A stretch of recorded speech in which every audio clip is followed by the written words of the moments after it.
ધારાસભ્ય વિમલ ચુડાસમાએ પ્રધાનમંત્રીને પત્ર લખ્યો છે। સોમનાથ મંદિર ટ્રસ્ટે રસ્તો બંધ કરતા તેમણે પ્રધાનમંત્રીને પત્ર લખ્યો। રસ્તો બંધ કરતા વેપારીઓ પરેશાન છે તેવું કહ્યું છે। આ પત્રની અંદર વિમલ ચુડાસમાએ માંગ નહીં સંતોષાય તો ધારાસભ્ય આંદોલનની ચીમકી ઉચ્ચારી છે।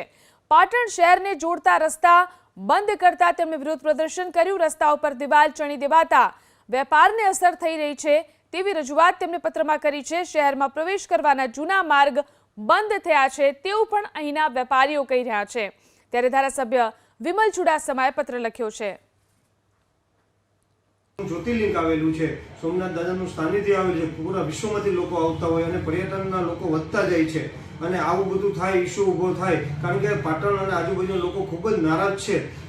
એના કારણે કોઈ પણ ઇસ્યુ ઊભો થાય તો એનાથી મંદિરનું નામ ખરાબ થાય, સોમનાથ ટ્રસ્ટનું નામ ખરાબ થાય। એટલે મેં માનીય વડાપ્રધાનશ્રીને એક ચેરમેન તરીકે કીધું છે આનો કોઈ પણ રસ્તો કાઢી અને લોકોની પોતાની રોજગારી મળી શકે, કોમ્પ્લેક્સવાળા હેરાન થતા હોય એ પણ હેરાન ન થાય અને પાથરણવાળા હેરાન થતા હોય એ પણ ન થાય, દુકાનોવાળા હેરાન ન થાય અને જે મુખ્ય રસ્તો પાટણનો બંધ કર્યો છે એ ખોલવામાં આવે। તેથી માનીય વડાપ્રધાનશ્રીને મેં પત્ર લખી અને આજ રોજ જાણ કરી।